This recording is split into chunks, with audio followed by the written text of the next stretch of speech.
son tried to find an entrance, but there was none to find. He rode home, but the song touched his heart so deeply that he rode into the forest every day to listen. One day he hid behind a tree and saw the witch come to the tower and call, "Rapunzel, Rapunzel, let down your hair." Then Rapunzel lowered her golden braids, and the witch climbed up. "If that is the way to the tower, I will try my luck," he thought.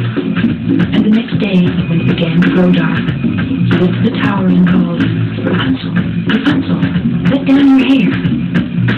The hair fell down, and the king's son climbed up it. At first Rapunzel was terrified, for she had never seen a man before. But the king's son talked to her kindly, and told her that his heart had been so deeply touched by her song that he had to see her. And when he asked if she would become his wife, she saw that he was young and handsome, and she knew he would love her. "Yes, I will gladly marry you, but how can I get down from the tower? Perhaps when you come, you can bring some strong oak.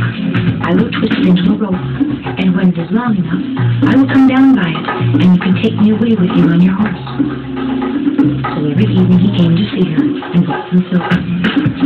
The witch discovered nothing, until one evening Rapunzel suddenly said to her, "Tell me, why is it that you are so much heavier to bring up than a young prince?"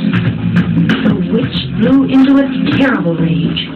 She seized Rapunzel's beautiful hair, twisted it twice around her left hand, snatched up a pair of scissors, and cut off the braids, which fell to the ground. She was still so furious that she took poor Rapunzel away to the deepest, darkest part of the forest, where she forced her to live a life of misery.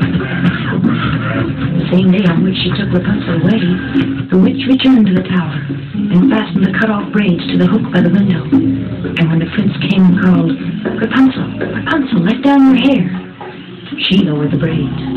The prince climbed up, but there he found not his beloved Rapunzel, but the witch, who looked at him with angry and wicked eyes. "Ah," she cried mockingly, "you have come to fetch your lady dove, but the pretty bird is no longer in her nest. She will sing no more, for a great cat has her, and it will scratch your eyes out too.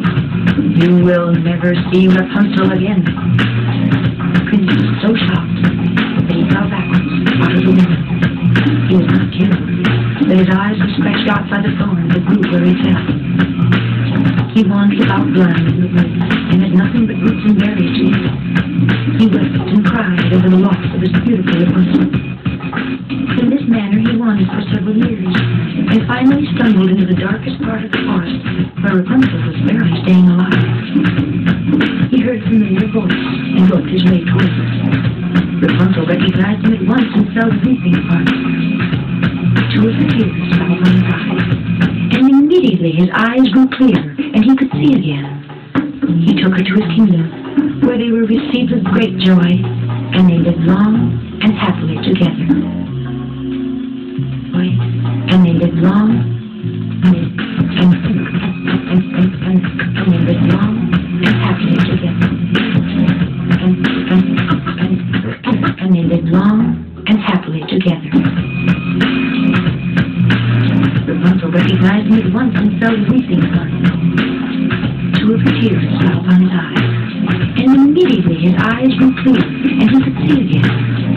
He took her to his kingdom, where they were received with great joy, and they lived long and happily together.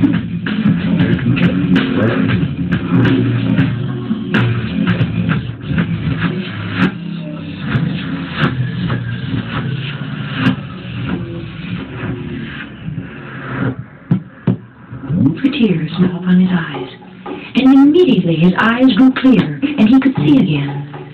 He took her to his kingdom, where they were received with great joy, and they lived long and happily together. Thank you.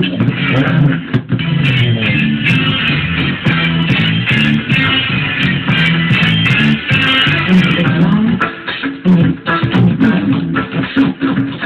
lived long and happily.